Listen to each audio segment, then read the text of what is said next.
আজকের যে পার্সেলটি আমি আনবক্সিং করছি এটার মধ্যে আমি অর্ডার করেছিলাম সাউথ ইন্ডিয়ানের জুয়েলারি সেট। এটার মধ্যে ৩ টে মালা ছিল। একটা চোকার, তার নিচে একটা আর তার নিচে একটা লম্বা। আর সাথে টিকলি, কানের তো ছিলই।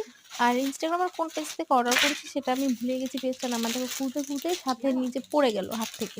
আর আমার বোনও এটা দিয়ে দিয়েছিল। আর দেখো তোমাদের সাথে সবকিছু শেয়ার করছি। মালাগুলো আমি পরেও দেখাচ্ছি। খুব সুন্দর কিউট মালাগুলো। আর সবগুলো টেম্পল জুয়েলারি। আমি সাজুন পাঁচু একবার পরে ট্রাই দিয়ে দেখতে বলে আসতে না ভাঙিয়ে যাইব বুঝে